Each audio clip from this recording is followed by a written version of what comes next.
மக்களே, welcome back to our channel. இன்னைக்கு வந்து பாத்தீங்கன்னா அகைன் ஒரு பிரேக்ஃபாஸ்ட் சாப்பிடலாம் நம்ம ஒரு இடத்துக்கு வந்திருக்கோம். பிரேக்ஃபாஸ்ட்னா மினி டிஃபன் கிடையாதுங்க, நார்மல் டிஃபன் ஐட்டம்ஸை நம்ம ஆர்டர் பண்ணி சாப்பிடலாம். இந்த இடத்த பொறுத்த வரைக்கும் different of varieties of dosa பார்த்துருக்கேன். வெந்தய தோசைன்றது நம்மளோட பாரம்பரியமான தோசை, அது வந்து இந்த இடத்துல கிடைக்குதான். அது மட்டும் இல்லாமல் ஆந்திரா பெசரத் தோசைலாம் கொடுத்துட்டு இருக்காங்க. இது எல்லாமே ஒரு ஸ்பெஷலாக கொடுத்துட்டு இருக்காங்க. ஒரு ஒரு நாள் ஒரு ஒரு ஸ்பெஷல்ன்ற மாதிரி. அது மட்டும் இல்லாமல் உங்களுக்கு ஃபில்டர் காஃபி கிடைக்கும். அது கூடவே வந்து ஒரு ஹெல்த்தியான வெர்ஷன் ஒன்று கொடுத்துட்டு இருக்காங்க. பனங்கருப்பட்டி பால்னு ஒன்று கொடுக்குறாங்க மார்னிங்ல. ஸோ வந்து இதெல்லாம் பார்த்தோன்னே நான் ரொம்ப இம்ப்ரெஸ் ஆயிட்டேன். நம்ம எங்கே வந்திருக்கோம் அப்படின்னு பார்த்தீங்கன்னா உடுப்பி ஸ்ரீ கிருஷ்ணா வெஜ் ரெஸ்டாரண்ட்டுக்கு வந்திருக்கோம். இது கரெக்டாக எங்கே லொக்கேட் ஆயிருக்கு அப்படின்னு பார்த்தீங்கன்னா ராமசாமி சாலை KK நகரில் லொக்கேட் ஆயிருக்கு. உங்களுக்கு லேண்ட்மார்க் வந்து சிந்தாமணி அப்பார்ட்மெண்ட்க்கு ஆப்போசிட்லேயே இருக்கும். இந்த இடத்துல வந்து எவ்வளோ ப்ரைஸ்க்கு பிரேக்ஃபாஸ்ட் கொடுக்குறாங்க, அது மட்டும் இல்லாமல் டேஸ்ட்லாம் எப்படி இருக்குன்றத நம்ம வீடியோக்குள்ளே போய் பார்த்துடலாம் வாங்க.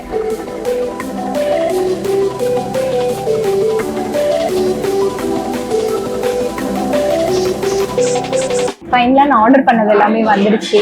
ஆக்சுவலாக வந்து இன்னைக்கு கொஞ்சமாக தான் ஆர்டர் பண்ணியிருக்கேன். என்னோட கேமராமேனுக்கு வந்து உடம்பு சரியில்லை, நம்ம தான் சாப்பிட்டாகணும். சாம்பார் இட்லி மட்டும் போதும்னு சொல்லிட்டாரு அவரு. நீங்கள்லாம் ரொம்ப கண்டு வைக்கிறீங்கன்னு நினைக்கிறேன். நான் என்ன வாங்கியிருக்கேன் அப்படின்னு பார்த்தீங்கன்னா கீ ரோஸ்ட் வாங்கியிருக்கேன், சாம்பார் இட்லி, பூரி வாங்கியிருக்கேன். ஃபர்ஸ்ட் கீ ரோஸ்ட்லேருந்து போயிடலாம். கீ ரோஸ்ட் கீயோட மனம் செம்மையா இருக்கு. போதும் பாருங்க, இந்த ஒரு கீ ரோஸ்ட் போதும், அந்த அளவுக்கு சைஸா தான் இருக்கு. ஃபர்ஸ்ட் சாம்பார் தான். இப்போ பேர்லயே உடுப்பி இருக்கிறதுனால நான் வந்து கன்ஃபார்மா சொல்றேன், இது உடுப்பி சாம்பார் தான். கீ ரோஸ்ட் வேற லெவலா இருக்கு. ஆக்சுவலா இதோட ப்ரைஸ் வந்து 120 கொடுக்குறாங்க. சம்மர் ரோஸ்டா பேப்பர் ரோஸ்ட் மாதிரி கொடுத்துட்டு நான் வந்து சாம்பார் கொஞ்சம் கம்மியா டிப் பண்ணிட்டேன். அதனால எனக்கு சாம்பார் டேஸ்ட் இல்லை, தோசையோட டேஸ்ட் தான் தெரியுது. நல்லா அருமையான கீ ரோஸ்ட். அந்த கீ ரோஸ்டும் சாம்பாரோட காம்பினேஷன் சூப்பரா இருக்கு. சாம்பார் டேஸ்டியா இருக்கு, பட் வந்து உடுப்பை ஸ்டைல் கிடையாது. நல்லா இருக்கு. அதனால அந்த அரைச்சி விட்ட சாம்பார் சொல்லுவாங்கல்ல, அந்த சாம்பார் நம்ம ஃபேவரட். ஒயிட் சட்னி நல்லா டிப் பண்ணியாச்சு.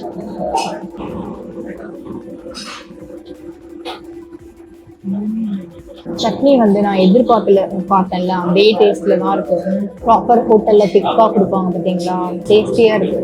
ஃபுல் அண்ட் ஃபுல் கோகனட்ல போட்டு அந்த கீ ரோஸ்ட்லயே அந்த பொறுப்பா இருக்கு பார்த்தீங்களா, அந்த பகுதியை எடுத்து நல்லா இந்த மாதிரி ஒரு தேங்காய் சட்னியோட சாப்பிடும் போது அப்படி ஒரு இன்பமா இருக்கும் தெரியுமா. கார சட்னியை விட்டுட்டேன், மற்ற டிஷ்ல சாப்பிடலான்னு பார்த்தா மற்ற டிஷ்ல வந்து கார சட்னி கிடையாது, இதுலதான் சாப்பிட்டாகணும். கார சட்னியோட டேஸ்ட்டுமே அருமையா இருக்கு. பட் வந்து தேங்காய் சட்னியோட கார சட்னி நல்லா இருக்கா கேட்டா தேங்காய் சட்னி தான் எனக்கு ரொம்ப பிடிச்சிருக்கு. நம்ம எப்பவும் போவோம்ல அந்த பைட்டோட போயிடுவோம். ஃபர்ஸ்ட் இவன் தான் தேங்காய் சட்னி தான்.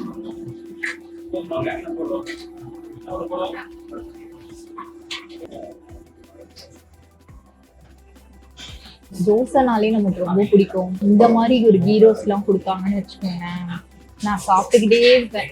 பூரிக்கு வந்து குருமாவும் கொடுத்துருக்காங்க, உருளைக்கிழங்கு மசாலாவும் கொடுத்துருக்காங்க. மற்ற இடத்துல பார்த்தீங்கன்னா ஒயிட் சட்னியும் உருளைக்கிழங்கு மசாலாவும் இருக்கும், இல்லை குருமாவும் இருக்கும். பட் வந்து இல்லை, ரெண்டுமே இருக்கு. இந்த குருமான்றது வந்து ராத்திரிக்கு தான் இருக்கும், ஆனால் வந்து இவங்க மார்னிங்கே கொடுக்குறாங்க.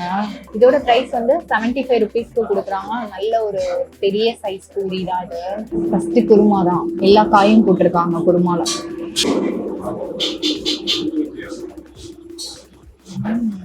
நல்ல ஒரு பியோர் வெஜ் ரெஸ்டாரண்ட்ல பரோட்டாக்கு ஒரு குருமா கொடுப்பாங்க பார்த்தீங்களா, அந்த கேஷ்யூ டேஸ்ட் எல்லாம் ஊற்றி நல்ல ஒரு ரிச்சான ஃபிளேவர்ல அந்த குருமா அது செம்மையா இருக்கு. அந்த பூரி கூட நல்ல ஒரு காம்பினேஷனுங்க.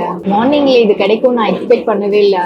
கிழங்கு இருக்கு, கிழங்கு அப்புறம் கோச்சிக்கும், அதனால இப்போ கிழங்கும் சாப்பிடுவோம். கிழங்கு செம்ம திக்கா இருக்கு, நீங்க பார்க்கும் போதே தெரியும். நான் இப்படி எடுக்கும் போதே தெரிஞ்சிருக்கு, அப்படியே தண்ணியே தெரியல. கிழங்கோட டேஸ்ட்டுமே சூப்பரா இருக்கு. ஆக்சுவலா வந்து எனக்கு இஞ்சியோட ஃபிளேவர்லாம் நல்லா தெரியுது. கிழங்குன்றது கொஞ்சம் கேஸ் இருக்கு இல்லையா, அதனால வந்து கொஞ்சம் இஞ்சியெல்லாம் தட்டி போட்டிருப்பாங்கன்னு நினைக்கிறேன். பூண்டு நான் போட்டு பார்த்துட்டேன், பட் இஞ்சியோட ஃபிளேவர் வரும்போது நல்லா இருக்கு. இந்த மசாலா ஃபிளேவர் இருக்கு பார்த்தீங்களா, அது இன்னும் சாப்பிடணும் அப்படின்னு தோணுது எனக்கு. பச்சை மிளகாவோட காரமும் தெரியுது. அது மிளகாத்தூள் காரம் தான் என் அலர்ஜி. பச்சை மிளகா காரம் எவ்வளவு வேணா சாப்பிடுவேன். இந்த பூரி வந்து குருமாவுக்கும் மேட்ச் ஆகுது, கிழங்குக்கும் மேட்ச் ஆகுது. ஆக்டா இருக்கு. கொஞ்சம் லைட்டா காஸ்ட்லியா இருக்க மாதிரி தான் எனக்கு ஃபீல் ஆச்சு. பட் இந்த குருமாலாம் ஒர்க்குதா அப்படிங்கிற மாதிரி குவாலிட்டி வந்து நல்லா இருக்கு. சாம்பார் இட்லி பார்க்கும் போதே சாப்பிடணும்னு தோணுது. அந்த மாதிரி டெக்கரேஷன் பண்ணி அந்த பவுல்ல கொடுத்துருக்காங்க. இங்க மோஸ்டா பாத்தீங்கன்னா இந்த மாதிரி காப்பர் தான் யூஸ் பண்ணிட்டு இருக்காங்க. தண்ணி குடிச்சுப்போம். குருமாவோட டேஸ்ட் நாக்கிலே நிக்குது. இட்லி வந்து எவ்வளவு பெருசுன்னு காமிச்சிடுறேன். இதோட பிரைஸ் வந்து 58 ரூபாய்க்கு கொடுக்குறாங்க. சாம்பாரோட இட்லி எடுக்கணும். அதான் சாம்பார் இட்லி வந்து டேஸ்ட் நல்லா இருக்கும். நல்லா சுட சுட இருக்கு சாம்பார். அந்த பவுல தூக்கும் போதே நான் சூட வந்து ஃபீல் பண்ணேன். அந்த கொத்தமல்லியோட அந்த சாம்பார் சாப்பிடும் போது பயங்கரமா இருக்கு. சாம்பார் இட்லி நார்மலா இட்லி வச்சாலே சாப்பிடுவேன். இந்த சாம்பார் இட்லி எல்லாம் பாத்தீங்கன்னா என் கேமராமேனுக்கு ரொம்ப பிடிக்கும். இப்போ வந்து த்ரோட் இன்ஃபெக்ஷன் ஆயிடுச்சு அவருக்கு. அதனாலதான் சாம்பார் இட்லி கேட்டாரு, நான் வாங்கினேன். அருமையா இருக்கு சாம்பார் இட்லி. இன்னும் கொஞ்சம் ஊறி இருந்தா இன்னும் சூப்பரா இருந்திருக்கு. சாம்பார்ல வந்து பீன்ஸ், கேரட், முருங்கைக்காய் போட்டிருக்காங்க. அந்த காயோட ஸ்மெல் எல்லாம் இறங்கி செம்மையா இருக்கு. அது வந்து நல்லா குக்கா இருக்குங்க. அதோட சாப்பிடும்போது மெயினா அந்த சின்ன வெங்காயத்தோட ஸ்வீட்னஸ் சூப்பரா இருக்கு. ஃபைனலா ஃபில்டர் காஃபி குடிக்கலன்னா எப்படி? நான் வேற டிஃபன் கொஞ்சம் கம்மியா சாப்பிட்டுட்டேன். அதனால காஃபியே முடிச்சுக்கலாம். ஃபில்டர் காஃபி வந்து 25 ருபீஸ்க்கு கொடுக்குறாங்க. மேல பாருங்க அப்படியே நுர ததும்ப அப்படியே கொடுத்துருக்காங்க. பார்க்கும் போதே குடிக்கணும்னு தோணுதுல. செம்மையா இருக்கு. ரொம்ப சுகர்லாம் போடாம லைட்டா அந்த ஃபில்டர் காஃபில ஒரு கசப்பு இருக்கும், அதோட சாப்பிடும்போது சூப்பரா இருக்கு. ஓவராலா நான் சாப்பிட்ட பிரேக்ஃபாஸ்ட் எல்லாமே சூப்பரா இருந்தது. கீ ரோஸ்ட் வந்து டேஸ்ட் அருமையா இருந்ததுங்க. எனக்கு ரொம்ப பர்சனல் ஃபேவரட் ஆயிடுச்சு. கீ ரோஸ்ட் பிடிக்கும். பட் வந்து இந்த இடத்துல நல்ல ஒரு டேஸ்டா இருக்கு. தோசை வெரைட்டிஸ் எல்லாம் கொஞ்சம் யூனிக்கா கொடுத்துட்டு இருக்காங்க. வெந்தய தோசை, அடை அவியல் வந்து வெட்னஸ்டே மட்டும் கிடைக்குது. டியூஸ்டேல வந்து ஆந்திரா பெஸ்ரத் தோசை கொடுத்துட்டு இருக்காங்க. நான் பார்த்துதான் சொல்றேன், ஏன்னா நமக்கு நாள்லாம் வந்து கரெக்டா ஞாபகம் இருக்காது. மெயினான விஷயம் வந்து எப்பவுமே மைசூர் மசால் தோசை மட்டும் இங்க கிடைக்குது. அதே மாதிரி காலையிலே பரோட்டா, சப்பாத்தி.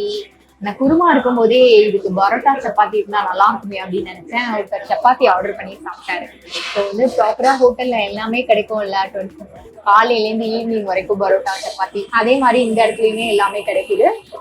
மெயினான விஷயம் வந்து இன்னொரு யூனிக்கான விஷயம் நான் பார்த்தேன். பனங்கற்கண்டு பாலுன்னு ஒண்ணு கொடுக்குறாங்க. பனங்கற்கண்டு பால் தான் கரெக்டா சொல்லிட்டேன்.